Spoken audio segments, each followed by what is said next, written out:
Gold trusted gold buyers మీరు తాకట్టు పెట్టిన బంగారాన్ని విడిపించి ఈ రోజు ఉన్న మార్కెట్ ధరకు కొనబడను. తిరిగితే ఎవరు ఇయర్ శివ ఇప్పుడు కూడా ఎంత నీకు ఫేమ్ వచ్చిన తర్వాత కూడా నీకు అక్కడ ఎవరైనా తెలిసిన వాళ్ళన్నా ఉండాలి, నీ మనిషి అయినా ఉండాలి.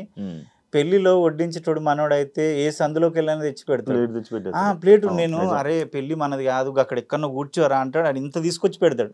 ఆడు మనోడు కాబట్టి. మనోడు లేడంటే మనం లైన్ కట్టినా మనకు అవి 2 ముక్కలే పడతాయి పడితే లేకుంటే లేదు. అట్లా అంటే నా ఎక్స్పీరియన్స్ ప్రకారము ఎంతమంది వెళ్ళినా తిరిగిన ఆడిషన్స్ అయితే వేల కొద్ది ఇచ్చిన ఆడిషన్స్ అయితే నేను ఎక్కడ ఓకే చేయలేదు. అందరూ నేను ఆడిషన్ ఇస్తే అరే నువ్వు ఎక్కడికి వెళ్ళి వచ్చినావు అబ్బా ఎంతెందుకు. అర్జున్ రెడ్డి సినిమా ఉందా, అర్జున్ రెడ్డి సినిమా పింక్షన్ ఆఫీస్ కాడ అండర్ గ్రౌండ్లో చిన్న ఆఫీస్ అది.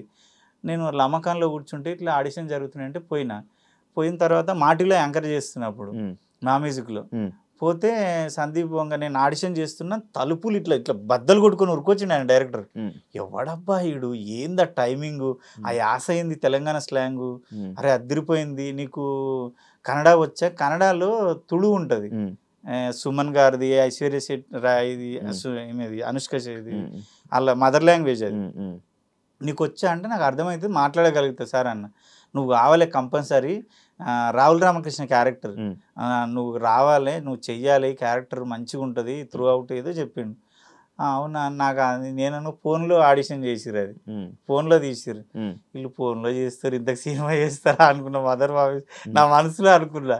లమకానికి వచ్చి కూర్చున్న తర్వాత ఫోన్ చేస్తే ఎంత సార్ మీ పేమెంట్ అంటే 5,000 అడిగిన. వాళ్ళు 1,000 రూపాయలు ఇస్తామన్నారు. సరే అన్నారు, ఇప్పుడు చెప్తాం అప్పుడు చెప్తాం అన్నారు. పెళ్లి చూపులు రిలీజ్ అయింది అన్నది విజయ్ అన్నది. వాళ్ళ డాడీ నేను క్లోజ్, మళ్ళీ విజయ్ దేవరకొండ వాళ్ళ డాడీ నేను గణపతి కాంప్లెక్స్ కాడనే ఉంటుండే ఆయన ఆఫీస్. ఫేస్బుక్ ఫ్రెండ్సా? లేదు నార్మల్ మా ఊరే కదా, మా ఊరు పక్కనే కదా. వచ్చి దగ్గర కూర్చుంటుంటిమి, రెగ్యులర్ డిస్కషన్ చేస్తుంటిమి, పార్క్లో తిరుగుతుంటిమి, సాయంత్రం కాగానే వాకింగ్ చేస్తుంటిమి. వాళ్ళ డాడీ నేను అసలు అంటే ఎవరి లైఫ్ ఇట్లో వాళ్ళ పెద్ద కొడుకు గురించి ఏమో ఎప్పుడైతాడో అంటుండే. పెళ్లి చూపులు రిలీజ్ అయింది, అర్జున్ రెడ్డి ఆపేసిర్రు, నాకు మళ్ళీ డేట్లు ఇవ్వలే. కట్ చేస్తే సురేష్ ప్రొడక్షన్ ఎవరో తీసుకొని దాన్ని పెద్దగా చేసారు. నాకు అనిపిస్తుంది అంటే మనకు బాకలేదు అది, కానీ అంత మంచి ఆపరు కదా, వచ్చుంటే బాగుండేది అనిపిస్తుంది. ఇప్పుడు అందులో చేసిన వాళ్ళందరూ ఇప్పుడు మంచి పొజిషన్లోనే ఉన్నారు. దేవుడు అంటే నేనేమంటా అంటే మనకు పరిచయం ఉన్న డైరెక్టర్లు ఉంటేనే నువ్వు ఎంత తోపైనా టాలెంట్ నమ్మి అరే టాలెంట్ భలే ఉంది ఇద్దాం అనేటే కష్టం ఇండస్ట్రీలో. కానీ మీకు సరైన అంటే లైక్ బ్రేక్ ఇచ్చిన సినిమా ఇంకా పడలేదు. సినిమాలు పడలే. తప్పుగా మాట్లాడొద్దు అంటే తప్పు అంటే నేను అంటున్నా, అంటే నేను ఏదో తోపని. నాకు సినిమాలలో అరే ఈ క్యారెక్టర్ గుద్దవాళ్ళగా చేసిన అబ్బా ఇడేవుడు అది రాలే. నేను 42 సినిమాలు చేసిన ఏదో చేస్తున్నాడు అంతే తప్ప నా మీద ఫోకస్ పెట్టేటంత సీన్ అయితే లేదు ఇంతవరకు. వచ్చేది ఉందా అంటే నాకు తెలిసి బ్రహ్మాండం బాగా ఓప్స్ ఉండే. ఎందుకంటే సినిమాని లాస్ట్ ½ ఇట్లా నా మీదనే ఉంటుంది, కన్ను కూడా దిప్పుకోకుండా పర్ఫార్మెన్స్ ఉంటుంది. కానీ అది చిన్న సినిమా అవడమో దాని రిలీజ్ కరెక్ట్ ఉండకపోవడమో పోయింది. అది ఇప్పుడు అయితే ప్యారడైజ్ మీద ఉంది. అంటే మరీ నా వల్ల జరగకపోయినా అరే భలే చేసిండు అబ్బా వీడు అనిపిస్తుంది. అదైతుంది. అదే నా బాధ. అదే అంటే నేను ప్రతి ఇంట్లో తప్పుగా అనుకోవద్దు కానీ ప్రతి పల్లెటూరులో 6 ఏళ్ళ పాప నుంచి 60 ఏళ్ళ ముసలి వరకు పెద్ద పెద్ద సినిమా హీరోలు కూడా వాళ్ళకి తెలియదు. ఈయన తెలుసా ఈ హీరో అంటే ఎవడో బిడ్డ నాకేం తెలుసు నాకు తెలియదు అంటారు. కొమరక్క అదెందుకు తెలియదు, అది మా సంత్యాయే, అది మా అక్క అంటే అంత రీచ్ అయినా నేను. ఫేమ్ ఉంది కొమరక్కకి, పల్లెటూరులో బాగా కనెక్ట్ అయ్యారు. నేనేమంటా అంటే కొమరక్క బతుకుతుంది, ఆమె స్టారు, ఆమె నేను కాదు. నేను ఎప్పుడైనా ఏమనుకుంటా అంటే నేను ప్రచారానికి, బతుకమ్మకు, బోనాలకు, ప్రతి తెలంగాణలో ఏ ఫెస్టివల్ అయినా ఎక్కువ బిజీ ఉండేది కొమరక్క. ఎక్కువ బిజీ, ఎక్కువ డబ్బులు సంపాదించేది కూడా కొమరక్కని. కొమరక్క వేరు, నేను కాదు. నేను ఒకటే చెప్తా, ఏడిపోయినా నాకు చీర పెట్టి కాళ్ళు మొక్కుతారు, అందరూ వచ్చి కాళ్ళు మొక్కుతారు. భగవంతుడా నా చిన్న ఏజ్లో నా కాళ్ళు ఎందుకు మొక్కుతుర్రు, అయినా నేను కాదు అనుకుంటా. నేను కాదు, కొమరక్క అనేది నేను కాదు. భూమి మీద క్యారెక్టర్, ఆమె ఒక అమ్మవారు అంతే, నేను కాదు అసలు.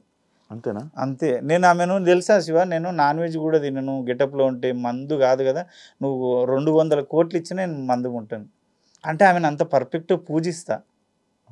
ఆ కొమరక్క అనేట ఆమెను అరే ఈమె దేవత, మనం ఏ తప్పు చేయొద్దు దీంట్లో ఉండి. ఓకే బా సూపర్. ఎందుకంటే ఆమె వల్లే కదా మేము బతుకుతున్నాము. ఆమెను నమ్ముకొని దగ్గర ఒక 20 మంది ఆర్టిస్టులు ఉన్నారు నా చేతి కింద. ఆమె వల్లే బతుకుతున్నారు అందరు. సూపర్, అందుకు సూపర్. ఇమాన్యుయల్ మీ ఫ్రెండే? ఫ్రెండ్ బిగ్ బాస్ లో ఉన్నాడు, చూస్తున్నారా? చూస్తున్నా అంటే తక్కువ సేమ్ ఉన్నాడా పర్సన్? సేమ్ అంటే సేమే ఉన్నాడు ఎందుకంటే సేమే ఉన్నాడు, కాకపోతే వాడు ఒక్కడే అయిపోయి మా జూనియర్ పాపం, అంటే తర్వాత వచ్చిన నూకరాజు పైమ్మ వీళ్ళందరూ. కానీ వాడు బాగా కష్టపడుతున్నాడు, ఏదో చెయ్యాలి, ఏదో కంటెంట్ ఇవ్వాలి. అప్పట్లోనేమో మీ బ్యాచ్ ఉన్నప్పుడు అందరూ అంటే మీరు అందరూ కొంచెం ఫేమ్ ఉన్నోళ్ళు, నువ్వు నేను కలిస్తే కామెడీ ఈజీగా పుడుతుంది. వీళ్ళు ఏమంటే కామన్ పీపుల్ అందరు రాళ్ళు అయిపోయి హీరోయిన్ కామన్ పీపులే ఉన్నారు. వాడు ఒక్కడే తిప్పలు పడుతుండు, కామెడీ చెయ్యడానికి శతవిధాల ప్రయత్నం చేస్తుండు. అది బాధ అంటే మళ్ళీ అదేం తీసుకుంటారని బాధ భయపడుతున్నాడు. అది సేమ్ ఉన్నాడు అయితే మనిషి, సేమే ఉన్నాడు పాపం.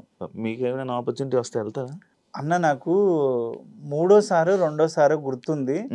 మంగ్లీకి వస్తే మంగ్లీ నన్ను ఫార్వర్డ్ చేస్తే నేను అప్పుడు ఏమన్నా అంటే ఎలక్షన్స్ ఉన్నాయి నాకు, TV9లో 2,20,000 నా జీతము, మళ్ళీ ఎలక్షన్లో ప్రచారములు ఉన్నాయి, అనుభవించి రాజనే ఏమో చేస్తున్నా, జబర్దస్త్ చేస్తున్నా, ఇన్ని షోలు పోతాయి, నేను ఒకవేళ 4-5 వారాలకు నేను ఎలిమినేట్ అయినా అనుకో, ఇన్ని షోలు మళ్ళీ వచ్చిన తర్వాత ఉండవు కదా అన్న. అక్క నేను రాలేను, నా వల్ల కాదు. ఎందుకంటే నేను ఇక్కడ 10 లక్షలు సంపాదించేటోడిని, నేను ఇది లైఫ్ టైం ఉండేది, ఒక 5-6 ఏళ్ళు సంపాదిస్తా, నేను 5-6 వారాలే ఉంటా, మా అంటే లాస్ట్ వరకు ఒక అప్పు తీసుకొని వస్తా, దాంతో ఒరిగేది ఏంది నాకు?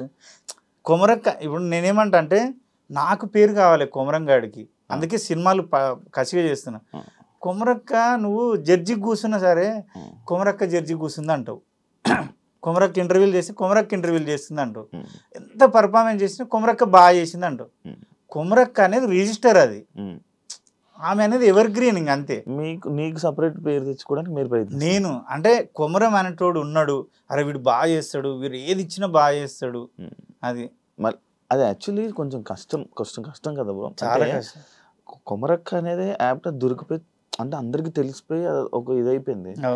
కానీ ఆ ఫేమ్ అది అక్కడ వరకు ఉంచి అది ఆ గెటప్ తీసిన తర్వాత మనకు మళ్ళీ సపరేట్ ఫేమ్ తెచ్చుకోవడం అంటే అది మళ్ళీ కొత్తగా జర్నీ స్టార్ట్ చేయడం. కొత్త జర్నీ నేను స్టార్ట్ చేసిందే అది, కొత్తగా జర్నీ స్టార్ట్ చేసి కష్టపడుతున్నది. అంటే నేనేమంటా అంటే భగవంతుడు ఏదో నాకు తెలియకుండా కొమరక్కగా సృష్టించిండు. కొమరక్క భూమి మీద ఆ ప్రాణం లేదు, కానీ నేను ఈ విషయంలో చిత్రం అనిపిస్తుంది శివ. ఎందుకంటే భూమి మీద క్యారెక్టరే లేదు, బ్రహ్మదేవుడు సృష్టించలే, కానీ లేని క్యారెక్టర్కి ప్రాణం పోసి ప్రతి మనిషి గుండెల్లో క్యారెక్టర్ ఉంది. అదే కదా విచిత్రం అనిపిస్తుంది. నేను మళ్ళీ లేదు ఆమె, సో ఆమె రియల్గా అయితే లేదు.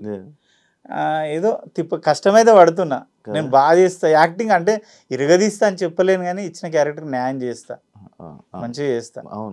ఇప్పుడు నేను చేసిన సినిమాలు ఇప్పుడు రిలీజ్ కానీ ఒకటేమో ట్రాఫిక్ ఎస్ఐ ఉంది, ఒకటేమో హెడ్ కానిస్టేబుల్ ఉంది, ఒకటేమో రైతు ఉంది, ఒకటేమో సైకో ఉంది, ఒకటి అఘోరి ఉంది. అఘోరా అంటే అన్ని డిఫరెంట్ క్యారెక్టర్.